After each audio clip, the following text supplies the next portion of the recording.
Parasara astro online TV நேயர்கள் அனைவருக்கும் வணக்கம். பரமத்தி வேலுடன் சந்திரன் பேசுகிறேன். பராசர ஆன்லைன் டிவி மூலமாக இன்று ஒரு ஜாதகம் நேரடியாக பார்த்த ஜாதகம், இந்த ஜாதகத்துக்கு உண்டான ஒரு பலாபலனையும் நடந்த ஒரு நிகழ்வையும் உங்களிடத்தில் பதிவு செய்கிறேன். ஏன்னா அந்த ஜாதகத்துக்கு ஒரு கிரிட்டிக்கலான ஒரு சந்தர்ப்பம் சூழ்நிலை அமைஞ்சிருச்சு. இந்த ஜாதகரோட வயசு என்று பார்க்கும்போது 63 வயசுங்க. இந்த ஜாதகர் பிறந்த ஒரு தேதி சொல்ல குறிச்சுங்க. 5/10/1962 வெள்ளிக்கிழமை இரவு மணி 9:55 பிறந்திருக்காரு ஜாதகர். மூல நட்சத்திரம் தனுசு ராசி, ரிஷப லக்கணம். இந்த ஜாதகர் வந்து ரிஷப லக்கணத்துல பிறந்திருக்கார். ரிஷபம் என்றாவே ஒரு மாடாட்ட உழைக்கக்கூடியவங்க அப்படிங்கிற தன்மை. இந்த ஜாதகரும் அதே மாதிரிதான். இன்று வரைக்கும் பிறந்ததுல இருந்து இன்று வரைக்கும் ஒரு மாடாட்ட உழைச்சு கொண்டிருக்கக்கூடிய ஒரு ஜாதகராக இருக்கிறார். லக்னாபதி போய் 6ல், இந்த ஜாதகத்துக்கு லக்னாபதி 6ல் இருக்கார். இப்ப நடக்கக்கூடிய தசா காலம், ஏன்னா இவர் கேது தசாவில் பிறந்தாரு. 4 வருஷம் 4 மாசம் 16 நாள் இருப்புங்க. கேது தசாவுக்கு அடுத்து வரக்கூடிய சுக்கிர மகா திசை 20 வருஷ காலங்க. சூரிய திசை, சந்திர திசை, செவ்வாய் திசை. இப்ப இந்த ஜாதகத்துக்கு ராகு மகா திசை. இப்ப 63 வயசு நடப்பு ராகு மகா திசையில சூரிய புத்திங்க. இப்ப இது ஏன் இந்த ஜாதகத்தை நான் பதிவு செய்யறேன்னு கேட்டீங்கன்னா, இந்த ஜாதகத்துக்கு தற்போது நடந்த ஒரு நிகழ்வு என்னன்னு கேட்டீங்கன்னா, அதாவது ஒரு ஹார்ட் ப்ராப்ளம் உள்ள ஒரு ஜாதகம். இந்த ஜாதகம் ஒரு டெஸ்ட்டுக்கு போயிருக்காங்க. ஒரு அடைப்பு இருக்குன்னு சொல்லிட்டு இந்த ஜாதகத்துக்கு ஒரு 10 நாளைக்கு முன்னாடி போயிட்டு அதெல்லாம் பார்த்துட்டு வந்துட்டுங்க. அடுத்த டாக்டர் வந்து 4 இடத்துல 3 இடத்துல அடைப்பு இருக்குதுங்க, அதனால இந்த ஜாதகருக்கு வந்து ஓப்பன் சர்ஜரி பண்ணணும் அப்படின்னு சொல்லிட்டாங்க டாக்டர்லாம். அந்த மாதிரி ஒரு ஜாதகத்தை தான் உங்கள் இடத்துல இப்ப நான் இந்த கிரகத்தின் வழியாக இது எந்தெந்த நிகழ்வு எதனால கொடுத்துச்சு என்ற ஒரு கருத்தை பதிவிடுகிறேன். ஏன்னா ஒவ்வொரு ஜாதகமும் தனித்துவமான பலனை சொல்லும். அதற்காக தான் இந்த ஜாதகம். அப்ப இந்த ஜாதகத்துக்கு பார்க்கும்போது ரிஷப லக்கணம், தனுசு ராசியில் பிறந்த, மூல நட்சத்திரத்தில் பிறந்த ஜாதகத்துக்கு லக்கணத்தில் எந்த கிரகமும் இல்லைங்க. லக்கணம் நீட்டா இருக்குது. அப்ப அந்த ஜாதகம் ரொம்ப நல்லவருங்க, நேர்மையானவருங்க அப்படிங்கிற ஒரு தன்மையை முன்வைக்கலாங்க. ஏன்னா லக்கணத்துல எந்த கிரகம் இல்லை, அதே மாதிரி எந்த ஒரு பாவக்கோள்களும் லக்கணத்தை பார்க்கலீங்க. அது ஒரு லக்கணத்துக்கு திரிகோணத்துல புதன் இருக்கார், சூரியன் இருக்கார், அதுக்கு அடுத்து சனி பகவான் இருக்கார். சனி பகவான் வந்து ஒரு பாக்கியம் அதிபதி தான், ஆனா பாதகாதிபதி அவர் தான். தர்ம கர்மாதிபதியோ ரிஷபகத்துக்கு முதல் தரமான தர்ம கர்மாதிபதியோ சனிதான். பாதகத்தை செய்யக்கூடிய கிரகம் அவர் தான். அப்ப சனி மகா தசா இந்த ஜாதகத்துக்கு வந்தா அந்த பிரச்சனையை கொடுக்கும். ஆனா சனி மகா திசை வருவது ரொம்ப ரேர். ஏதாவது ராகு திசை, குரு திசை, அதுக்கடுத்து சனி திசை அப்படிங்கிற தன்மை காட்டுது. இப்ப ராகு திசை சூரிய புத்தி சுக்கிரனோட அந்தரத்தில் இந்த ஜாதகத்துக்கு ஓப்பன் சர்ஜரி பண்ண ஒரு ஜாதகம். ஏன் இது இந்த காலகட்டத்தில் இது நடந்துச்சு அப்படின்னு பார்த்தபோது, ரிஷப லக்கணத்துல கிரகம் இல்ல, 2ஆம் இடத்துல கிரகம் இல்ல, 3ஆம் இடத்துல செவ்வாய் ராகு மாந்தி, திதிசூனியம் வேற. இந்த ஜாதகத்துக்கு வந்து திதிசூனியம்னு வச்சுக்கல. திதிசூனியம்னா என்ன திதியில பிறந்திருக்காரு? சப்தமி திதியில பிறந்திருக்காரு இந்த ஜாதகர். சுக்லபட்சம் சப்தமி திதி, சோபன நாம யோகத்தில் பிறந்திருக்கார், கரசை கர்ணத்தில் பிறந்திருக்கார் ஜாதகர். அடுத்ததாக 3ஆம் இடத்தில் செவ்வாய் ராகு மாந்தி, 4ஆம் இடத்துல கிரகம் இல்லைங்க, சுத்தமா இருக்குது இடம். அதே மாதிரி 4ஆம் அதிபதி 5ல் இருக்காரு, சூரியனும் புதனும் சேர்ந்து இருக்காங்கன்னு வச்சுங்களேன்.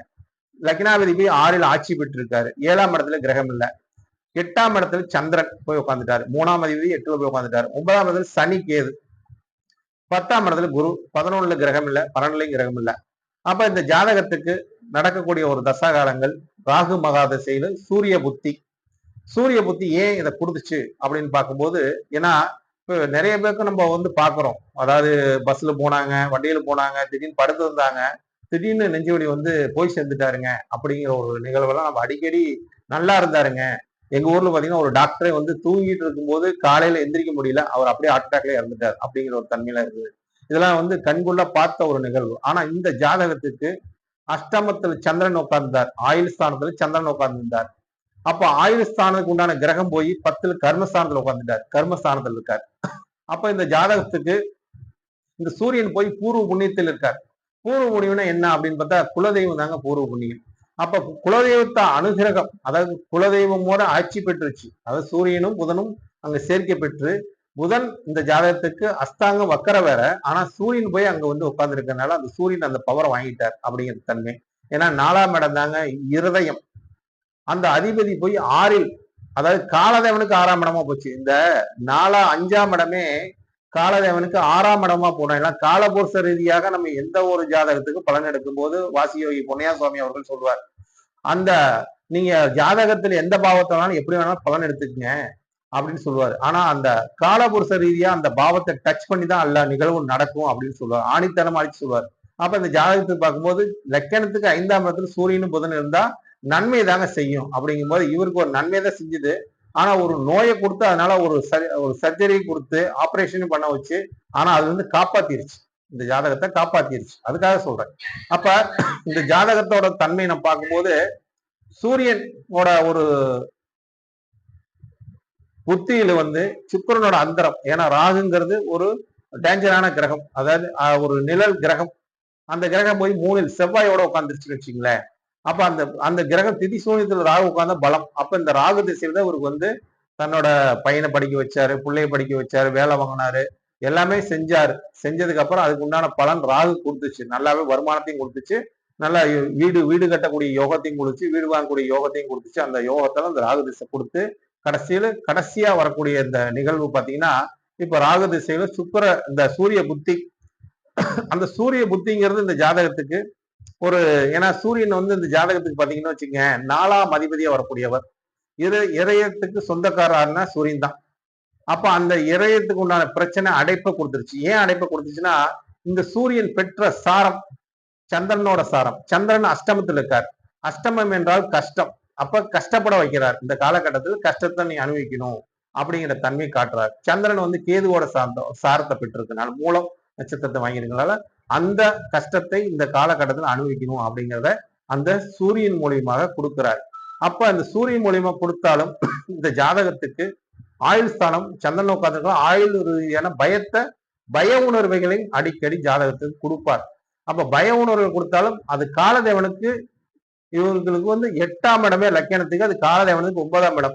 அப்ப தெய்வ வழிபாடு, இந்த ஜாதகர் வந்து கோயிலுக்கு வந்து பூஜை செய்ய மணி அடிக்கிறவர், அதாவது கோயில் பூஜை செய்யக்கூடிய ஒரு தன்மையும், கோயில் வழிபாட முறையா செஞ்சுட்டு வரக்கூடியவரும், எந்த ஒரு கோயிலுக்கு போனாலும் அங்க வந்து ஒரு இவருக்கு வந்து ஒரு அருள்வாக்கு மாதிரியே வருங்க. அந்த மாதிரி, ஏன்னா சந்திரன் கேதுவோட நட்சத்திரத்துல இருக்கனால அந்த அருள்வாக்கு சொல்லக்கூடிய பவர் இவருக்கு இருக்குது. அந்த அளவுக்கு ஒரு ஆன்மீக தன்மையும் ஒரு ஜாதகத்துக்கு மேலோங்கி இருக்குது. அதே மாதிரி செய்வினை குற்றங்கள் என்று எதை சொன்னா ஒரு பயந்துக்குவார். அந்த ஏன்னா தெய்வத்து மேல நம்பிக்கை அதிகம். செய்வினை குற்றம்னு சொன்னா பயமும் அதிகம் இந்த ஜாதகத்துக்கு. ஏன்னு கேட்டா லக்னாதிபதி போய் 6ல இருக்காரு. 6ல இருந்தா எதிரினால ஒரு பயப்படக்கூடிய தன்மை உண்டு அப்படின்னு எடுத்துக்கலாம்.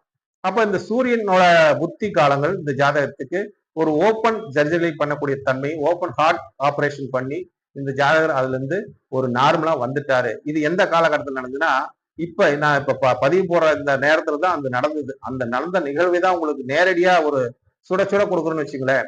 அதாவது இன்னைக்கு தேதி என்னன்னா, நான் 17ஆம் தேதி 7வது மாசம் 2025, அதாவது இரவு மணி 7 மணிக்கு மேல இந்த ஜாதகத்துக்கு ஒரு 11 12 மணி வரைக்கும் ஆபரேஷன் நடந்துச்சுங்க. ஆபரேஷன் பண்ணி ஓப்பன் சர்ஜரி பண்ணி ஓரளவுக்கு நார்மலா நல்லா இருக்காரு. குப்புசாமி நாயுடுல தான் பண்ணாங்க கோயம்புத்தூர்ல.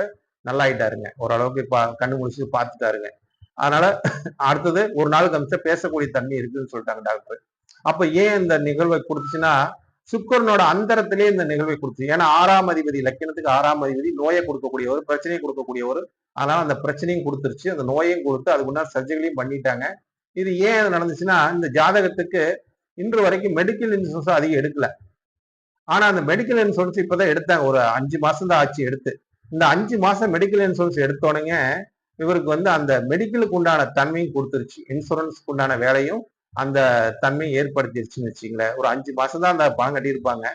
அந்த இதுக்குண்டான ஆபரேஷனும் கொடுத்துருச்சு. அதுக்கு முன்னாடி ஒண்ணுமே இல்லை, நல்லா இருந்தாருங்க. அப்போ ஒரு அஷ்டமாதிபதியோட ஒரு தன்மை புத்தி சாரத்தை பெற்ற கிரகம், அந்த இன்சூரன்ஸுங்கிற ஒரு பவரும் பேசக்கூடிய தன்மை வந்துருது ஜாதகத்துக்கு.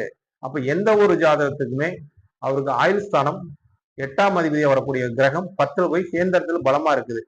அதே மாதிரி ஆயுள் ஸ்தானம் என்று சொல்லக்கூடியது சந்திரன் இருக்கிறனால மன ரீதியா ஒரு ஒழுக்கலை கொடுத்து கொண்டே இருக்கும். அப்ப அந்த ஒழுக்கல் இருந்துச்சுன்னா திடீர்னு வந்து அவங்களுக்கு ஒரு பிரச்சனையும் கொடுத்துரும். இதை காப்பாத்துறது யாருன்னு கேட்டா அவங்களோட குலதெய்வமும் அவங்களோட பூர்வ புண்ணியம் என்று சொல்லக்கூடிய புத்திரஸ்தானம் 5ஆம் இடம்.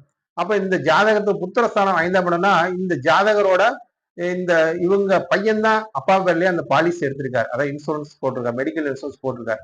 அந்த பையன் தான் இவங்க அப்பாவை இப்ப காப்பாத்தி இருக்காரு. காப்பாத்தி அந்த பையனுக்கு, அந்த பையன் அப்பாவுக்கு ஒரு உதவி, ஏன்னா 5ஆம் இடம் புத்திரஸ்தானம் வாரிசுனால ஒரு வாரிசுனால ஒரு நன்மை அப்படிங்கிற தன்மையை இந்த ஜாதகத்துக்கு, அந்த ரிஷப லக்னத்துக்கு 5ஆம் இடம் சூரியன் இருக்கிறதுனால சூரியன் அந்த தகப்பனுக்கு செய்யக்கூடிய ஒரு நிலைப்பாட்டை இந்த 5ஆம் அதிபதி ஆட்சி உச்சம் பெற்று இருக்கிறதுனால, அந்த வலுவா இருக்கிறதுனால அவர் இதை செய்யக்கூடிய ஒரு பாக்கியம் அவருக்கு கிடைச்சது. அப்ப அந்த ஜாதகத்துக்கும் இந்த ஆபரேஷன் ஒரு சக்சஸாக முடியக்கூடிய தன்மையும், எந்த ஒரு பிரச்சனையும் இல்லாம, ஒரு பயம் இல்லாம இந்த ஜாதகத்துக்கு ஒரு நல்ல ஒரு நிலைப்பாட்டை கொடுத்துச்சு. ஏன்னா இன்னைக்கெல்லாம் காலகட்டத்துல இந்த நெஞ்சு ஹார்ட் அட்டாக்னு வந்து நிறைய பேர் ஆஸ்பத்திரிக்கு போயிட்டு பெரிய ஒரு பய உணர்வுகளோட போவாங்க. இவங்க எந்த ஒரு பய உணர்வுகளோட போகல. ஒரு டெஸ்ட் எடுக்க போனாங்க. டெஸ்ட்ல இந்த மாதிரி பிரச்சனை எதுவும் சொன்னாங்க. இதுக்கு வந்து வேற ஏதாவது செட் இது வச்சுக்கலாமான்னு கேட்டாங்க. அதெல்லாம் வைக்க முடியாதுங்க. டாக்டர் சொல்லிட்டாங்க. ஓப்பன் பண்றது நல்லதுங்க. அது பண்ணிட்ட பிரச்சனைக்கான்னு சொன்னாங்க. எல்லாம் டெஸ்ட்ல எடுத்து பார்த்துட்டு எல்லாம் பண்ணிடலாம்னு சொல்லும்போது, அதுக்கு உண்டான ஒரு நிகழ்வை இந்த ஜாதகத்துக்கு அதாவது முன்கூட்டியே ஒரு அறியக்கூடிய தன்மை, அதாவது ஹார்ட் அட்டாக் ப்ராப்ளத்தை முன்கூட்டியே அறிஞ்சு அதை காப்பாற்றக்கூடிய ஒரு ஜாதகமா இந்த ஜாதகம் இருந்ததுனால, இந்த பராசர அஸ்ட்ரோ ஆன்லைன் டிவி மூலமாக இந்த கருத்தையும் இந்த உண்மையான நிகழ்வையும் உங்களிடத்தில் பகிர்ந்து கொள்கிறேன். ஏன்னா இந்த மாதிரி ஒரு நிகழ்பாடு வந்து உங்களுக்கு ஜாதகத்தை சொல்லும் போது உங்களுக்கு ஒரு பயனளிக்கக்கூடிய நிகழ்வா இருக்கும் என்ற கருத்துக்காக இந்த பதிவை பதிவிடுகிறேன். நன்றி, வணக்கம். வாழ்க வளமுடன். பரமத்தி வெளிச்சந்திரன்.